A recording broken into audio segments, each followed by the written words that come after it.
शेरवानी अंदर परेशानी, ये मुहावरा आप में से बहुतों ने सुना होगा, लेकिन बहुतों ने नहीं भी सुना होगा। जिन्होंने नहीं सुना है उनके लिए इस मुहावरे को कांग्रेस नेता कन्हैया कुमार परिभाषित कर रहे हैं। आप भी सुनिए। कि राहुल जी गुरुद्वारा जाते हैं तब भाजपा ठीक है, राहुल जी जब चर्च जाते हैं तब भी बीजेपी को कोई दिक्कत नहीं, राहुल जी जब मजार पे जाएं, मस्जिद पे जाएं तब भी भाजपा को कोई प्रॉब्लम नहीं। मंदिर में जाते ही ऐसा लगता है जैसे भाजपा वालों को कोई जमाल गोटा खिला दिया, अचानक से दस्त होना शुरू हो जाता है। जी हाँ, ये सच है कि राहुल गांधी ने जब भारत जोड़ो यात्रा की शुरुआत की थी तो उन्हें भी ये उम्मीद नहीं थी कि इस यात्रा को इतना समर्थन मिलेगा। लेकिन ये भी सच है कि वो जिस कोने से समर्थन की उम्मीद कर रहे थे वहां से समर्थन नहीं आया। राहुल गांधी और उनकी यात्रा के आयोजक चाहते थे कि पूरा विपक्ष उनसे कदम ताल मिलाए, पर ऐसा नहीं हुआ। दक्षिण भारत में विपक्षी नेता उनकी यात्रा में दिखे, लेकिन उत्तर भारत के नेता जो 2024 में पीएम मोदी के खिलाफ साझा विपक्ष का हिस्सा बन सकते हैं, वो यात्रा से कन्नी काटते दिखे। भाजपा द्वारा इस यात्रा को इतनी गंभीरता से लिया जाएगा, इसका एहसास कांग्रेस को भी नहीं था। सोशल मीडिया पर भाजपा का आईटी सेल हो, भाजपा के नेता हो, कार्यकर्ता हो, समर्थक, पत्रकार हो, सबने इस यात्रा को हाथों हाथ लिया। कड़ाके की ठंड में राहुल गांधी ने जो टी शर्ट पहनी है उसके नीचे किस ब्रांड का इनर पहना है, राहुल गांधी की जुबान कहाँ फिसली, राहुल गांधी फोटोग्राफर के सामने ही पगड़ी बंधवाएंगे। यही नहीं, सोशल मीडिया पर उनकी मॉर्फ तस्वीरें और उनके भाषण से अपने मतलब के अंश काटकर दिखाए जा रहे हैं। तो क्या वाकई भाजपा आईटी सेल ने राहुल गांधी की यात्रा को सफल बनाने की जिम्मेदारी अपने कंधों पर उठा रखी है, या ये सब मजाक में हो रहा है? जैसा कि पहले राहुल गांधी के साथ पार्टी आईटी सेल या भाजपा नेता या उनके समर्थक किया करते थे, शायद ऐसा नहीं है। इसमें कोई शक नहीं कि राहुल गांधी की यात्रा ने कांग्रेस कार्यकर्ताओं में जोश भर दिया है। इस बात का एहसास उनके साथ चलने वाली भीड़ से भी होता है। उनकी यात्रा में ऐसे लोग भी दिख रहे हैं जिन्हें राहुल गांधी की राजनीति से कोई खास लेना देना नहीं है। राहुल के खिलाफ हर तरह के प्रचार नाकाम हो गए हैं। उन्होंने गैर संजीदा, असल मौके पर सीन से गायब हो जाने, विदेश यात्रा पर चले जाने वाले नेता की अपनी छवि को बहुत हद तक सुधार लिया है। ऐसे बहुत सारे सियासी पंडित हैं जिन्हें लगता है कि राहुल गांधी ने 2024 के लिए अपने आप को विपक्ष की ओर से पीएम मोदी के सबसे मजबूत चैलेंजर के तौर पर करीब करीब स्थापित कर लिया है।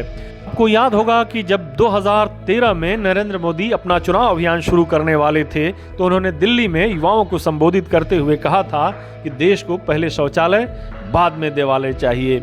यानी पहले आम लोगों की बुनियादी जरूरतें, फिर बाद में मंदिर। मंदिर से उनका आशय राम मंदिर था। जाहिर है मोदी का चुनावी अभियान विकास से शुरू हुआ था। सबका साथ, सबका विकास, ये नारा उन्होंने ही दिया था। लेकिन केंद्रीय गृह मंत्री अमित शाह 2024 के चुनावी अभियान का बिगुल कैसे फूंक रहे हैं? त्रिपुरा में अपने हालिया भाषण में वो कह रहे हैं, राहुल बाबा सुन लो, तारीख 1 जनवरी 2024 को अयोध्या में गगनचुंबी राम मंदिर तैयार मिलेगा। अब जरा कांग्रेस के प्रवक्ता जयराम रमेश को भी सुन लीजिए, वो यात्रा को लेकर भाजपा के बारे में क्या कहते हैं। भारतीय जनता पार्टी बौखलाई हुई है, घबराई हुई है, परेशान। 117 दिन में जो घोषणाएं की गई हैं केंद्र सरकार की ओर से, डायरेक्टली भारत जोड़ो यात्रा के कारण ही हैं। जयराम रमेश के बयान से कुछ और सवाल उठते हैं। क्या वाकई भाजपा राहुल गांधी की यात्रा की सफलता से घबरा गई है? पार्टी नेताओं द्वारा जो बयानात दिए जा रहे हैं उसका संबंध राहुल गांधी की यात्रा से जुड़ा हुआ है?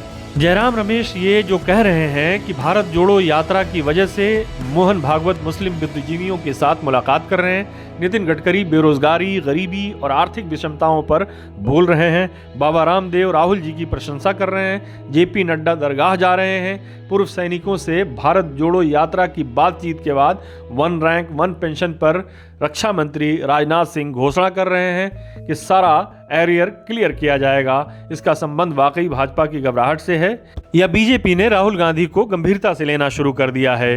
अमित शाह के त्रिपुरा के भाषण से साफ हो जाता है कि राहुल गांधी की यात्रा की सफलता ने पार्टी को चिंता में जरूर डाल दिया है। हालांकि अभी चुनाव बहुत दूर हैं, लेकिन चुनाव अभियान का केंद्र हिंदुत्व ही रहेगा और उसमें राम मंदिर के निर्माण को पूरी तरह भुनाने की कोशिश की जाएगी। बेरोजगारी, महंगाई, आर्थिक विषमताओं पर भी बात होगी, क्योंकि देश में एक बड़ा तबका ऐसा है जो धर्म के नाम पर राजनीति से उकता गया है। भाजपा को मालूम है कि उसे कई राज्यों में सरकार विरोधी लहर का सामना है। बंगाल, बिहार, मध्य प्रदेश, राजस्थान, हरियाणा, छत्तीसगढ़ में उसके आंकड़े 2019 के मुकाबले में कम हो सकते हैं।